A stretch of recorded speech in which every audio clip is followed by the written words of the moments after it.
ಎಲ್ಲರಿಗೂ ನಮಸ್ಕಾರ. My food and spirituality ಚಾನಲ್ಗೆ ಸ್ವಾಗತ ಸ್ನೇಹಿತರೆ. ಓಂ ಮಹಾಲಕ್ಷ್ಮಿ ನಮೋ ನಮಃ. ಇವತ್ತು ನಾನು ಮಹಾಲಕ್ಷ್ಮಿ ಅಷ್ಟಕಂ ಹೇಳ್ತೀನಿ. ನೀವು ನೋಡ್ಕೊಂಡು ಹೇಳ್ರಿ, ಇಲ್ಲ ಫೋನ್ನೊಳಗೆ ಪ್ಲೇ ಮಾಡ್ಕೊಂಡು ಕೇಳಿ ಆ ಮಹಾಲಕ್ಷ್ಮಿ ಕೃಪೆಗೆ ಪಾತ್ರರಾಗ್ರಿ. ಮಹಾಲಕ್ಷ್ಮಿ ಎಲ್ಲರಿಗೂ ಆಯುರ ಆರೋಗ್ಯ ಧನ ಸಂಪತ್ತನ್ನು ಕೊಟ್ಟು ಕಾಪಾಡಲಿ. ಎಲ್ಲರೂ ಸಂತೋಷವಾಗಿರಿ ಸ್ನೇಹಿತರೆ. ಬರ್ರಿ ಯಾವ ಥರ ಐತಿ ನೋಡೋಣ. ಶ್ರೀ ಮಹಾಲಕ್ಷ್ಮಿ ಅಷ್ಟಕಂ.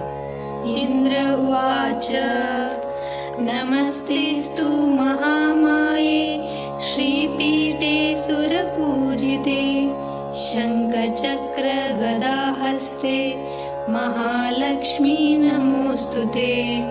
ನಮಸ್ತೆ ಗರುಡಾರೂಢೆ ಕೋಲಾಸುರ ಭಯಂಕರಿ ಸರ್ವಪಾಪಹರೆ ದೇವಿ ಮಹಾಲಕ್ಷ್ಮೀ ನಮೋಸ್ತುತೆ. सर्वज्ञे सर्ववरदे सर्वदुष्टभयङ्करी सर्वदुःखहरे देवी महालक्ष्मी नमोस्तुते. सिद्धिबुद्धिप्रदे देवी भुक्तिमुक्तिप्रदायिनी मन्त्रमूर्ते सदा देवी महालक्ष्मी नमोस्तुते.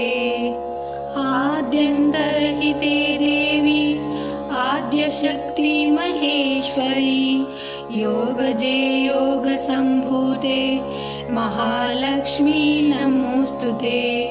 स्थूलसूक्ष्म महारौद्रे महाशक्ति महोदरे महापापहरे देवी महालक्ष्मी नमोस्तुते.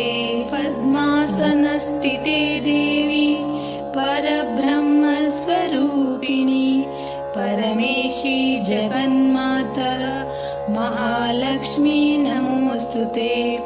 श्वेतांबरधरे देवी नानालंकारभूषिते जगत्स्थिते जगन्मातर महालक्ष्मी नमोस्तुते.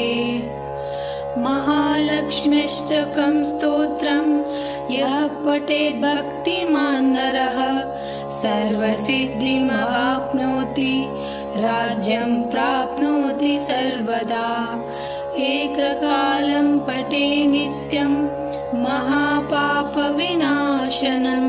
द्विकालं यः पठे नित्यं धनधान्यसमन्वितः त्रिकालं यः पठे नित्यं महाशत्रुविनाशनं महालक्ष्मीर्भवे नित्यं प्रसन्ना वरदा शुभा.